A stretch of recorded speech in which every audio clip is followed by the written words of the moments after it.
Mi mbrëmë zonja e zotëri këto lajmet orës 20 për fillim po një me kryetitujt. Kosova për pak sa nuk o bë me operatorin e parë privat të transportit e korridor, por tenderi që nxorri fitues kompaninë Rail Trans u anullua. Kjo shqetësoi edhe Bashkimin Evropian. Në Prizren është përëruar memoriali 2 pilotëve amerikanë të NATO së vrarë më 1999, kjo u bë në kuadër të ditës së përkujtimeve që mbahet në Shtetet e Bashkuara të Amerikës, e aty u tha se populli kosovar është më pro-amerikani në botë. Aleanca Kosova e Re në konventin e saj të mbajtur në Prishtinë ka paraqitur një premtim interesant të ngrohjes nëpër shkolla. Agim Baktiri Mitrovicës tha se në vend druve mund të ngrohen me fara kumbullash. Banorët e Shkupit mbrëm janë përfshirë nga moti lig, ata u goditën nga një breshëri e madhe, ndërsa përmbytjet e ujit shkaktuan në fundosin e makinave nëpër gropat e hapura nga plasjet pasi pati edhe dridhje tokës. Klubi futbollistik Prishtina ka vendosur ta bojkotojë ballafaqimin në ushtrim me Lamkos Kosovën, kjo pasi bordi i skuadrës po pretendon se pati dallavere se u morën vesh me Drenicën për të fituar. Kredi biznesi deri në 100.000 euro me 6 muaj grace periudhë dhe biznes kartel Visa për blerje deri më 24 këste. Banka Raiffeisen, jeto më mirë.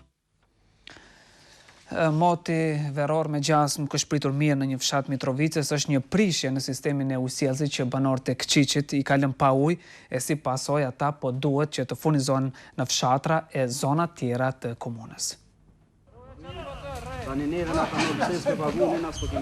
Ky bunar është i vetmi burim uji për familjen Brahimi nga Kçiçi i Mitrovicës. Mirë po këtë ujë Bahre Brahimi e përdor vetëm për punët ndërtimore. Ka një muaj që kësaj familje i duhet të bëj 7 kilometra për të furnizuar me ujë të pijes. Për me pipo do të me dronë pa me shku me morë, ku po mund vështërea Mitrovica, hargjimet mëdha të na krejtë. Me pagesën e bojmë gjithë pagesën rregullisht muj për muj, kur që s'ka, vëdi have pagujmë. Madje banorët këto thonë se me mungesën e furnizimit me ujë të pijes ballafaqohen çdo herë. E në këso situata, ato që kanë më së shumti të lashe janë zonjat e shtëpisë. 2-3 ditë na isin në paljo. Më banjët na kanë mushtë e isha plot. Me fëmijë të vogël, me nipa, me mesa, me gjithë të bojt nuk po ban me pi, nuk po mundu me qëndru me bojt.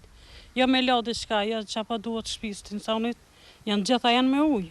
Zyrtarët e kompanisë rajonale të ujësjellësit në Mitrovicë thonë se shkak për mungesën e ujit tash një muaj është dëmtimi një gypi që ka lënë në lumin Sitnica. Por ky problem sipas drejtorit teknik të ujësjellësit rajonal të Mitrovicës Kadrej Strefi do të zgjidhet shumë shpejt. Madje ai caktoi edhe një afat. Kemi gjetë vendi se ku është dëmtu. Fillim është menduar se do të jetë në skajnë gjatë e lumit Sitnicë. Mirë po një javë në kaluam të premten saktësisht është saktuar se domi është në mes të lumit dhe problemi duhet të zgjidhet më së lartë deri te ai. Ai shtoi se zvarritja e zgjedhjes së këtij problemi është bërë për shkak të problemeve financiare dhe teknike. Derisa në Kçiç mungon uji, banorëve të Shkupit të mbrëm ai u erdhi me tepric, kryeqyteti Maqedonas u godit nga një stuhi e madhe breshërie e shiu, e cila më pas u shoqërua edhe nga dridhje toke. Mbetën të ngujuar në trafik. Të dielën mbrëma, vozicit e kishin të pamundur qarkullimin nëpër rrugët e Shkupit si pasojë e përmbytjeve që i shkaktuan rreshtet të shiut dhe breshërit. Bile këto të fundit për 10 minuta e mbuluan sheshin e kryeqytetit Maqedonas me petkun e bardhë që në fund të majit jepte pamje janari. E këto vetura të përmbytura në ujë e bëjnë lagjen Lisi si zonën më të prekur prej përmbytjeve. Rreshtet u shoqëruan edhe me erra të forta që i shkulen edhe disa drunj, por pa pasoja në njerëz. E kur shiu u ndal, shkupjanët u tronditën për një tërmeti me 3.7 shkallë të Richterit. Ndërkohë gjatë ditës rrugët u pastruan dhe komunikacioni u zhvillua normalisht. Autoritetet kishin shprehur shqetësimin se rreshtet mund të përsëriten sërish edhe të anën mbrëma, ndërsa druaj se vendi mund të pësojë fatin e njëjtë si Serbia, Kroacia, Bosnia dhe Hercegovina. Deri në këtë orë nuk ka pasur raporte për rreshje të reja. Rreshje të mëdha breshëri u shënohen sot edhe në Beograd dhe Zagreb. Kjo ndodh vetëm pak ditë pasi Serbia, Kroacia dhe Bosnia nisën që të marrin veten pas përmbytjeve që lanë të vrarë më shumë se 50 persona. Ndërkohë edhe këto janë pamjet që mund t'i ndikim për pak çaste.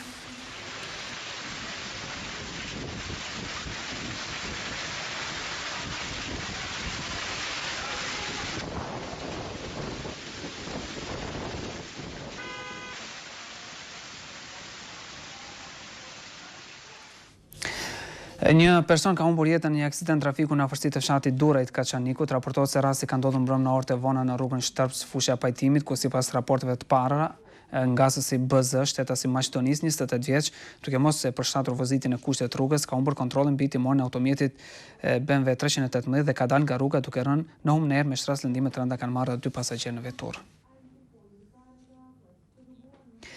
Një aksident tjetër ndodhi vonë pas ditës në magjistralin Prishtinë-Ferizë, ku një kamion që nuk u ndal në udhkryqin e Lipianit goditi veturën Golf që shihet tashmë edhe në këto pamje amatore. Ngasësi i makinës së vogël ka marrë lëndime të rënda dhe është dërguar në QKUK, por është jashtë rrezikut për jetë, ndërkohë mësohet se 5 persona tjerë janë lënduar. Shumë makina të aksidentuara, por edhe të tilla të konfiskuara janë duke u shkatruar plotësisht, kjo pasi kushtet në parkingun e komunës së Prishtinës janë kurfare. Do të duhen edhe shumë ditë të ngrohta për ta tharë gjithë këtë ujë. Këto vetura janë të komunës së Prishtinës që kanë mbetur me vite të tëra në parkingun e veturave në zonën industriale. Në gjendje pak a shumë të njëjtë si këto, gjithsej janë 30 automjete të komunës. E drejtuesit e kësaj të fundit thonë se këto vetura kanë defekt të madh dhe janë sjellë këtu për të shitur. Pasi këtë nuk e bëri qeverisja e kaluar, pritet ta bëjë kjo e reja. Besoj si qeveria që është, do ta bëjë një komision, do t'i vlerësojmë edhe do t'i qesim shitje. Sa ma shumë që të rrinë ato, cila do qoftë, e hu vlerën. Në këtë hapësirë parrethoja të metalta llogaritën të jenë diku mbi 700 automjete, kryesisht e konfiskuara nga policia apo të aksidentuara. Të gjitha këto i ruajnë vetëm 2 roje, të cilët pas kamerave thanë se shpesh ka ndodhur vjedhje, por në policinë e Kosovës thanë se nuk është raportuar ndonjë rast i natyrës së tillë, ndërkohë as infrastruktura në këtë parking nuk do të rregullohet shpejt. Zëdhënisi i komunës së Prishtinës Adonis Tahiri tha se buxheti i ish-qeverisë së kaluar nuk e kishte paraparë një gjë të tillë për këtë vit. Pronari i një kompanie për transport hekurudhor po e akuzon bordin e ndërmarrjes publike Trenkos se lobon për t'i revokuar licencën, bile me këtë veprim të autoritetit regulativ të hekurudhave është shqetësuar edhe Bashkimi Evropian. Ishte ngëzuar kësaj licence që e bënte kompaninë e tyre Rail Trans transportuesi në parë hekurudhor të mallrave në rajon. Por vendimi i dhënë në 10 mars të 2014 ndryshoi 20 ditë më vonë. Autoriteti regulativ i hekurudhave e revokoi përzgjedhjen e tyre. Për shkak të meje si një zyrtar e kompanisë, merret revokohet licenca e kompanisë, pa i dhënë mundësi kompanisë që të veprojë në cilën do fol, që kërkohet që është e specifikuar me legje dhe me udhëzimin administrativ 02/2012. Meqense nuk një vrejtje me shkrim nuk është kategori ligjore që mi marrë dikujt do të thotë licencë. Aslani, që për 8 vjet ishte zyrtar i lartë në kompaninë publike Trenkos, thotë se ish shefat e tij lobuan që Rail Transit t'i revokohet licenca. Personi Abdelkader Muçaj, që është ai që ka nënshkruar, ka bërë keq përdorим detyrës zyrtare nën presion të zyrtarëve të Trenkosit. Vendimi rregullatorit të trenave ka shqetësuar edhe Bashkimin Evropian, i cili në deklarat përshtyp thotë se kjo ka dobësuar punën e mirë të hekurudhave.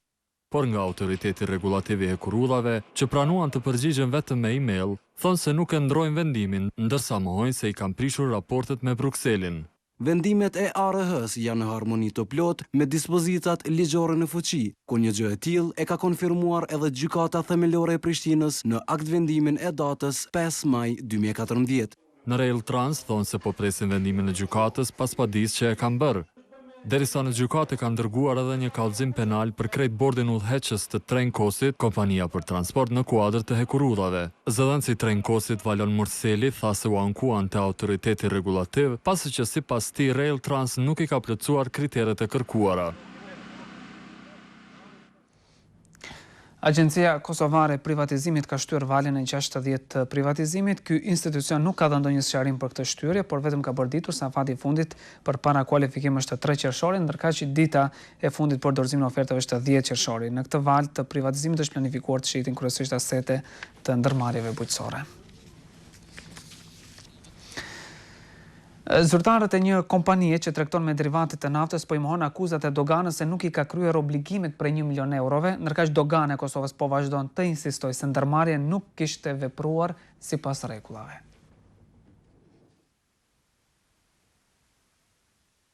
Kjo është firma e cila besohet që nuk i pagoi obligimet në vlerë prej rreth 1 milion euro ndaj shtetit të Kosovës.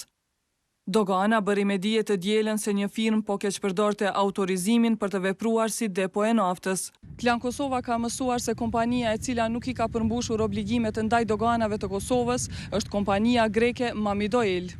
Obligimi ligjor i kësaj kompanie ishte që për çdo shkarkim apo shitje të naftës të bëj pagesën e taksës, por Mamido Oili nuk veproi kështu. Është gjë që kompania ka bosh shkarkimin e 1.7 milion litrave naftë, për cilat nuk i ka pagu taksat, që vlera e taksave rrin në 944.000 euro.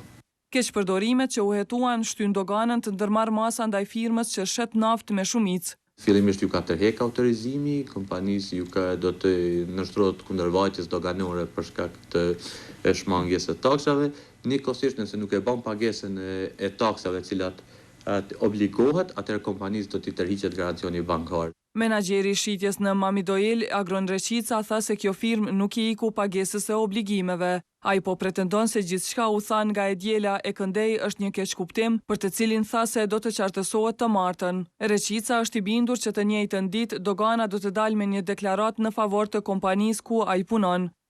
Për të fituar të drejtën e operimit si depo e këtill, një kompani duhet të plotësoj kriteret e aprovuara nga dogana nëpërmjet Këshillit Konsultativ për Çështje Ekonomike, ku bëjnë pjesë edhe Ministria e Financave, ATK-ja, Oda Ekonomike e Kosovës dhe ajo amerikane dhe Aleanca e Bizneseve. Ndërkohë, raporti i Bankës Botërore po thotë se ekonomia e Kosovës është duke stagnuar për një kohë të gjatë. Në këtë dokument thuhet se papunësia është tepër e lartë, për të cilën nuk ka raporte të sakta që 2 vjet, ndërsa mos pjesëmarrja në tregun e punës vlerësohet se është rreth 63%. Ekonomisti i Bankës Botërore Agim Demuka i ka thënë se buxheti i Kosovës për vitin 2014 dhe i viteve në vijim nuk përkrah zhvillimin ekonomik. Pastaj vlerëson se evazioni fiskal është i lartë rreth 34%, ndërsa vlerësohet se tyrat pritet të bien vitet e ardhshme dhe se buxheti nuk përkrah zvogëlimin e varfërisë ekstreme. Sipas këtij raporti, Kosova ka pasur rritje ekonomike solide pa krijim të vendeve të reja të punës. Eksportet janë rritur në vitin 2013, por kanë rënë në fillim të këtij viti dhe është zvogëluar importi, ku zëvendësim është bërë kryesisht me produkte ushqimore, ka varëshmëri të lartë nga diaspora, ndërsa kreditë e këqija vazhdojnë të rriten. Kryetarët e komunave ishin aktiv në aksionin Ta pastrojmë Kosovën. Rezultatet e këtij projekti u publikuan sot, mirë po aty vullnetar u doli punë ta pastrojnë edhe ministrin e ambientit Larkim Dardan Gashin. Hyrjen e ujit deri në fyt të shtunën për të pastruar liçenin e Badovcit. Ky ishte kontributi i ministrit të ambientit Dardan Gashi dhe 45.000 vullnetarëve të tjerë për të bërë Kosovën më të pastër. Por edhe kur dolën të prezantojnë rezultatet e aksionit, atyre u doli punë.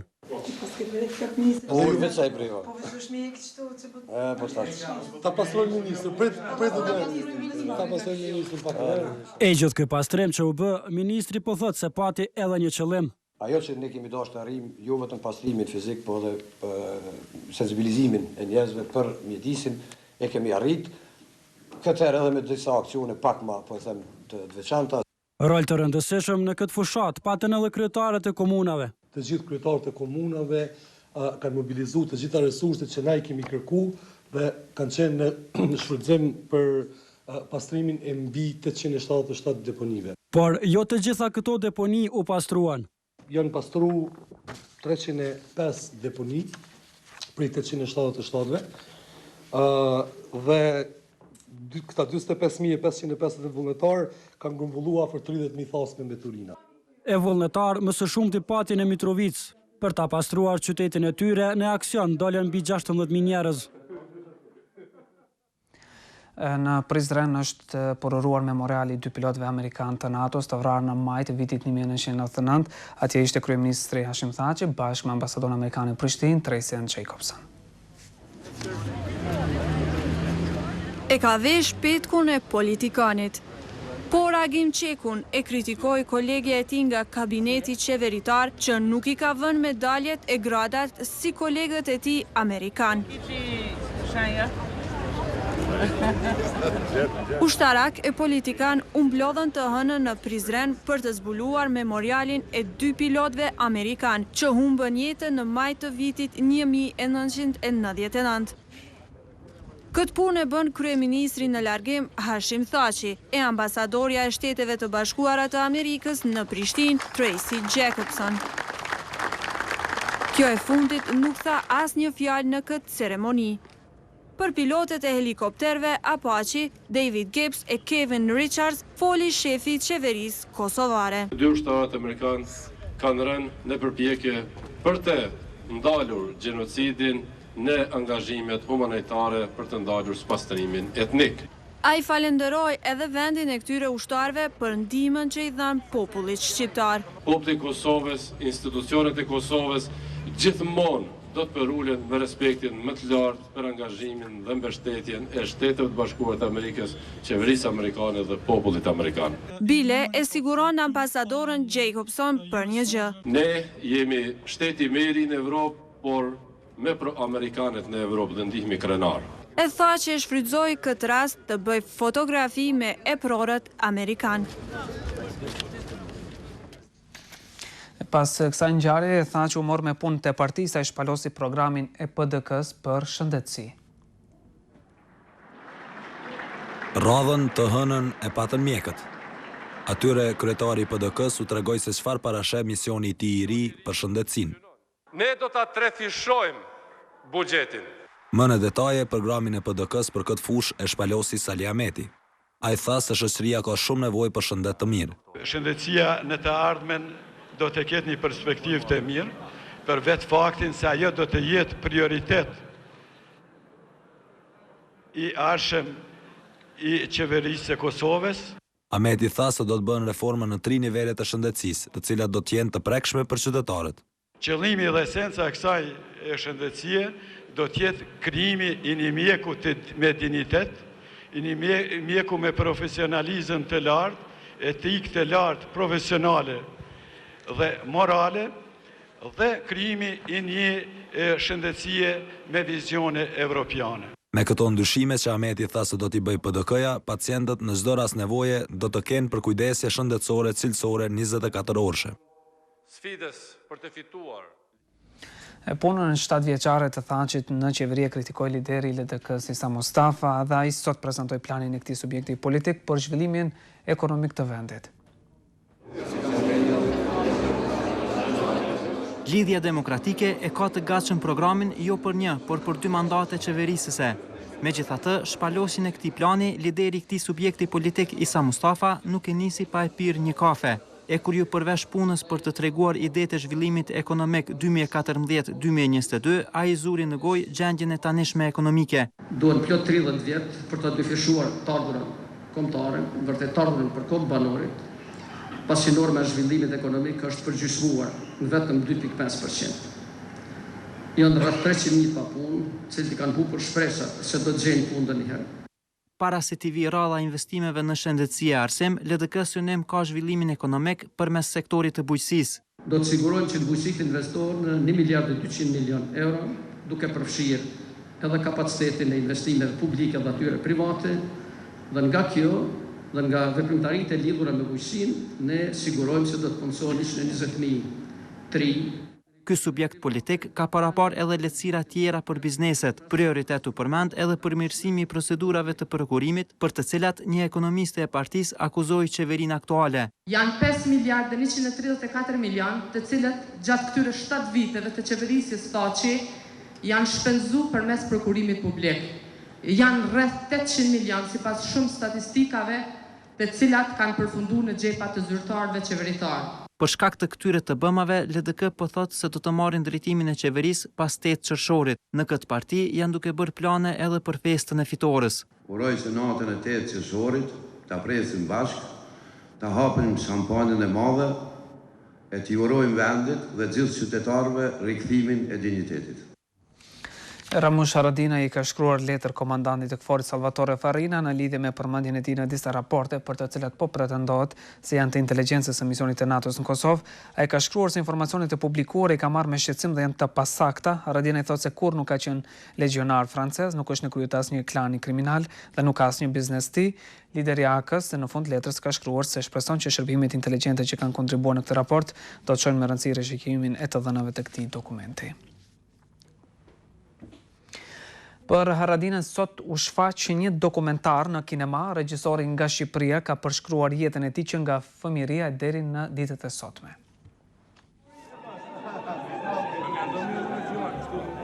Jo shpesh vinë kaq shumë njerëz të shikojnë filma në kinema në ABC.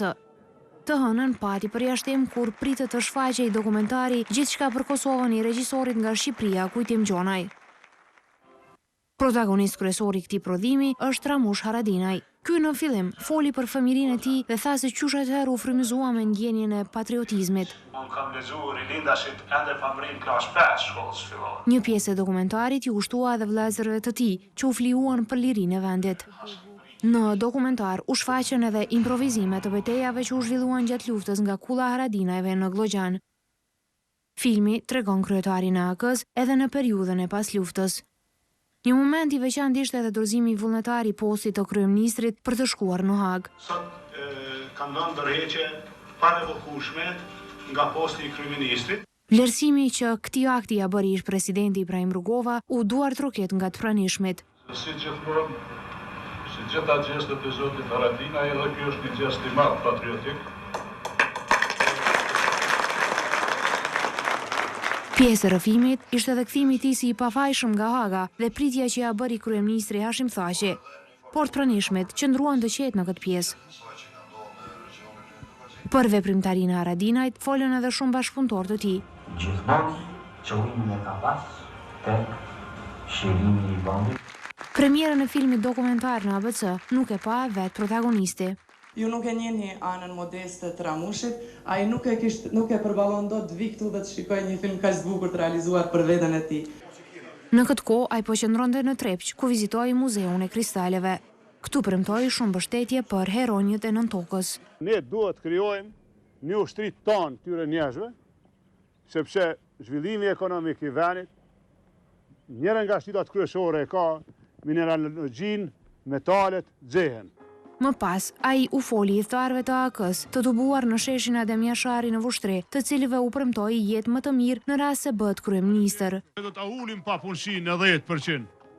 Mbrana këtij mandati qeverisës, që do të mrim pagën mesatare në 1.000 euro. Këtu u prezantuan edhe kandidatët nga Vushtria Mitrovica, të cilët pretendojnë që me AK-n të futen në Kuvendin e Kosovës. Vetëvendosje sot pati për temë zhvillimin e arsimit kosovar, ata thanë se me ardhin e tyre në pushtet, shkollimi do të jetë falas. Vetëvendosja tregoi të hënën se çfarë do të bëjë me arsimin në rast se fiton zgjedhjet e 8 qershorit. Gjëja kryesore e programit zgjedhor të lëvizjes është se shkollimi do të jetë falas. Arsimi publik me lëvizjen vetëvendosje do të jetë universal, që do të thotë se do të jetë falas, pra pa pagesë, dhe duke filluar nga shkolla fillore e deri tek studimet universitare.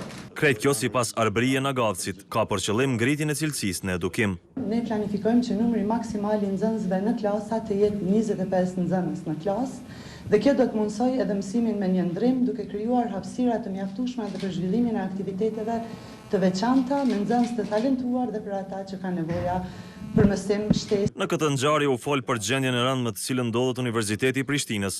Për ta ilustruar këtë gjë, Zgjimi Hyseni përmendi disa shembuj. Ju e dini, Ramiz Ladrovci na është bërë doktor shkencë e Rustem Mustafa na shkruan libra. Mustafa ishte në kryetari i PDK-s tha në një prononcim në telefon për Klan Kosovën se nuk i interesojnë ato çfarë thonë për të në vetëvendosje, e kontakti me Ladrovcin ishte i pamundur të hënën. Nisma për Kosovën nëpërmjet një komunikate ka akuzuar PDK-n për dëmtim të bizneseve. Sipas këtij subjekti politik për të gjithë biznesmenët kosovar, këto vizitat e kryeministit Largim Hashim Thaçi shoqërohen me ngërçet të Harrachit për zgjedhjet e 8 qershorit. Aty thuhet se gjatë 5 muajve të fushatës të Thaçit dhe premtimeve se do t'i ndihmojnë bizneset kosovare, 652 kompani të ndryshme në Kosovë kanë shuar biznesin e tyre. Nëse nuk ndërpritet ky trend, misioni i ri Hashim Thaçit do t'i shohë të gjitha bizneset e pavarura nga ai.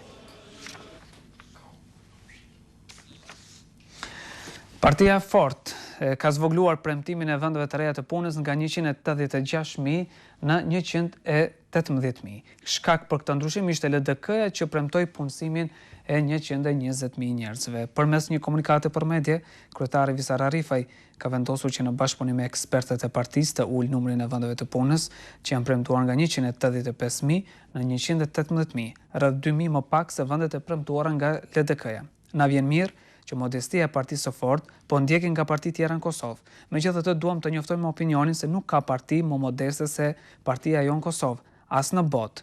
Nëse LDK-ja pas ka premtuar 120.000 vende pune, ne do të premtojmë 2.000 më pak, ka deklaruar kryetari i partisë së fortë Visar Arifaj.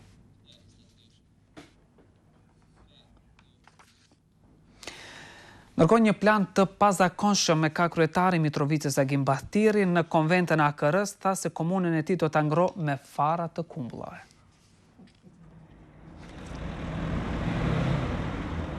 Simpatizantët nga të gjitha qytetet e Kosovës ja kanë mësyer sallës 1 tetorit në Prishtinë për të marrë pjesë në konventën qendrore të AKR-s.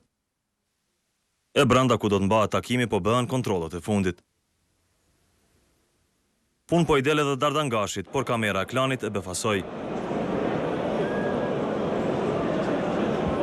E kur mbushet salla, vjen edhe presidenti Begjet Pacolli, i cili u duk se pati disa pakënaqësi.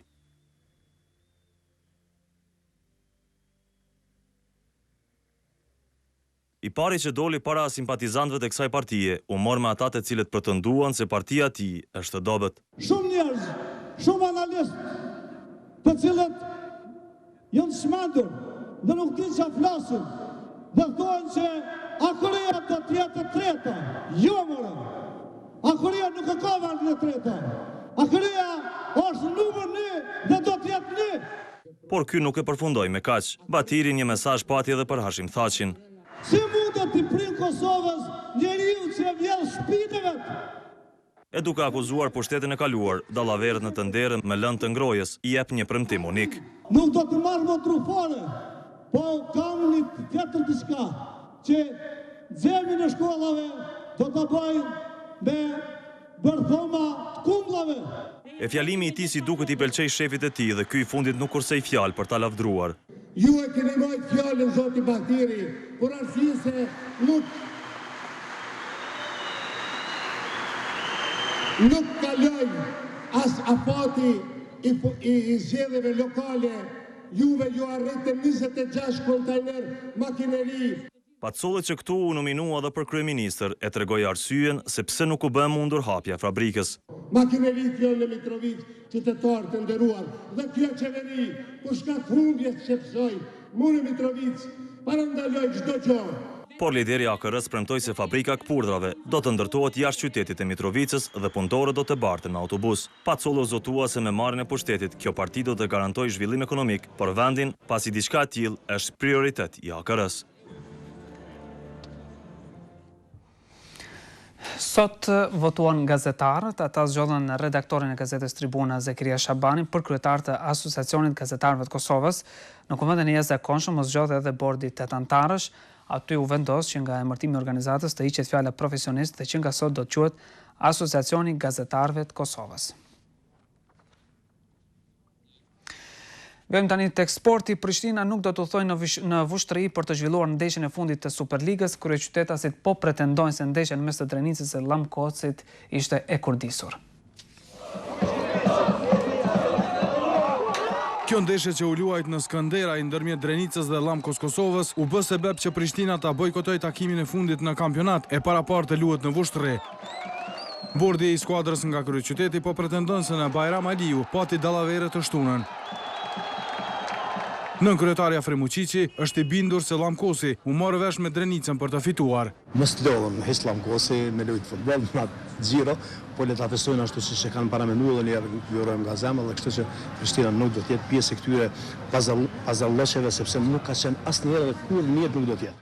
Prishtina ka pakënaqësi edhe me referimin në Superligë. Doli situata për kontrollit edhe të referat që kanë bërë skandale të ndryshme. Tash mos t'i përmeni me emën edhe me ndeshjet caktume, nuk mendoj që ka qenë niveli çfarë duhet të jetë. Kryetari i Drenicës Ilyas Halili tha me telefon që në rast se Prishtina ka dëshmi duhet i drejtohet prokurorisë. E i pari Lamkos Kosovës, Labin Ademi, theksoi se është duke shijuar titullin e parë të klubit dhe nuk dëshiron të merret me skuadra tjera. Në rast se Prishtina nuk u thonë në vushtri, atëherë ajo sipas zëdhënësit të FFK-s Fazli Berisha humb 3 pikë, ndërsa vendësit fitojnë me rezultat zyrtar 3-0. Kredi biznesi deri në 100.000 euro me 6 muaj grace periudhë dhe biznes kartel Visa për blerje deri më 24 këste. Banka Raiffeisen, jeto më mirë. Ja dhe për fund 2 nga titujt. Kosova përpaksa nuk u bë me operatorën e parë privat të transportit hekurrëdhor, por tenderi që nxorri fitues kompaninë Rail Trans u anulua, kjo shqetësoi edhe Bashkimin Evropian. Alianca Kosova e Re në konventin e saj të mbajtur në Prishtinë, kryetari i Mitrovicës Agim Batiri ka paraqitur një premtim interesant, ai tha se në vend të druve komunën do ta ngrohë me fara kumbullash. Zonja Zotri, pas pak ju pret emisioni E2 kushtuar ekonomisë. Unë ju falenderoj që zotët kanë kushtuar për të informuar. Shikim të këndshëm.